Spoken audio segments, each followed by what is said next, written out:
A Chat with Pat, and it is time for a Chat with Pat. Thanks, Dave. Our guest today, D.P. Curtin. Dr. Curtin is an Irish American psychologist, translator, and theologian.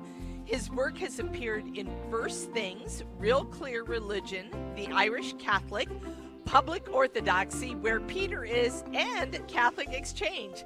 He is also editor in chief of the Scriptorium Project, and today we are talking about an opinion piece that he wrote in Catholic Exchange called The Resurgence of the Dominican Sisters.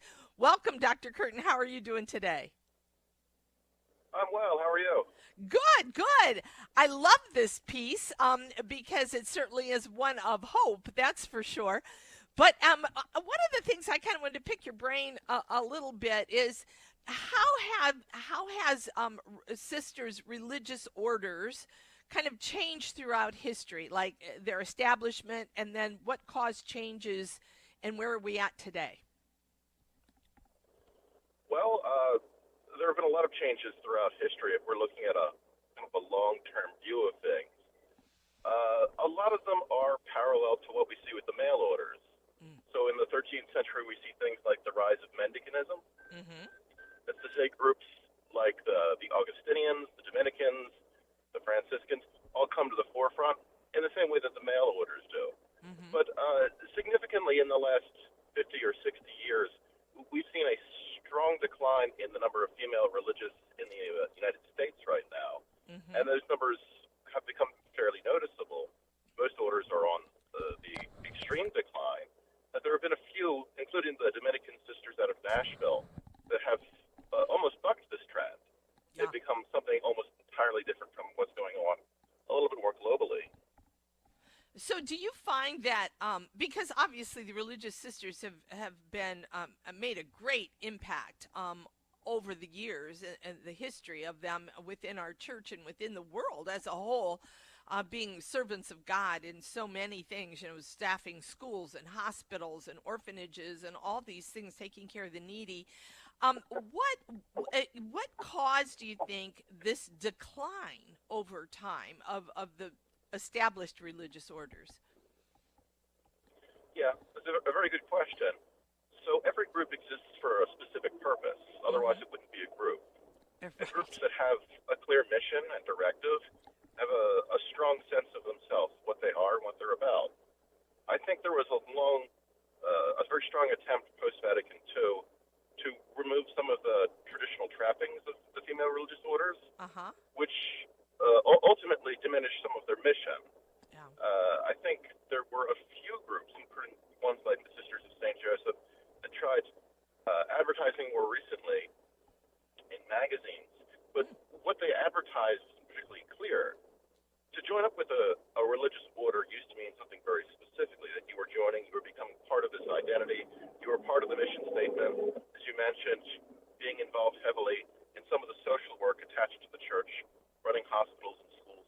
There was a clear directive and purpose. But if that purpose becomes vague, people are going to become less interested.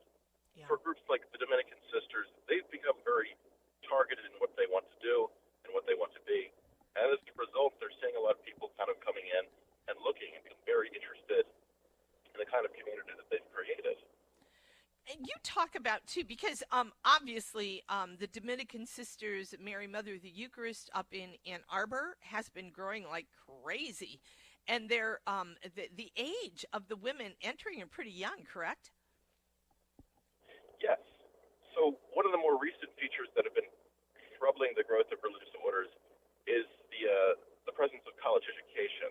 Mm-hmm. So the orders want to make sure that you're not coming in with a large amount of debt, and consequently, that's kind of thrown off the age for a lot of potential sisters or postulants looking into the order.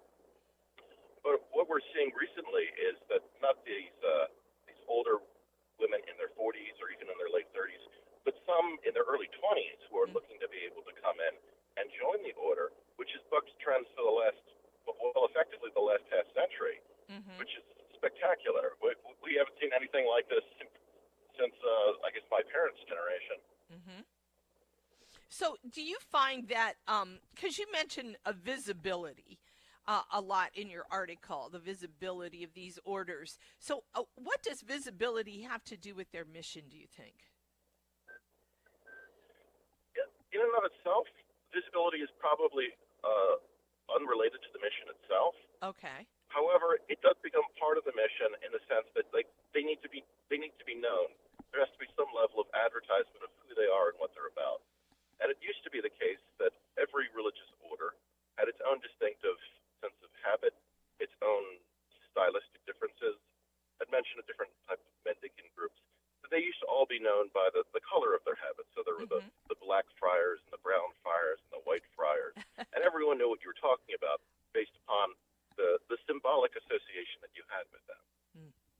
If you get rid of that association, it becomes a little bit more nebulous and not as valuable. So what we see as a continuous trend, religious orders, especially female religious orders, who are able to embrace some things like the traditional habit, are far more effective because they're embracing a clear sense of identity.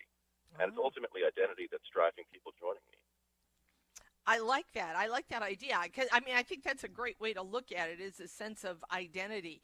It really is one of those things, right, that the more we kind of water down and try to be all things to all people, we do kind of lose our sense of mission. Is that kind of what you think that makes like the Dominicans so different, is that they are so clear and we don't need to be all things to all people. This is what we are. This is how we proclaim the message of God. Yes.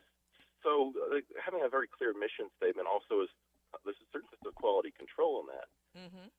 Certainly the Catholic Church does a tremendous job of maintaining various communities. Some people have talked of Catholicism as a community of communities in this sense. Mm-hmm. To have an individual order, they're specialized in doing something specific, either technically or targeting a specific group of people. You can't have a religious order that targets all people all of the time for every reason. Mm-hmm. That is a very ambitious mission statement, but it's also not feasible. It's not something that can be done. It will be like a medical practitioner that does everything. Mm-hmm. Eventually, you're going to lose some sense of quality control in the matter. Okay. So having a sense that things are targeted.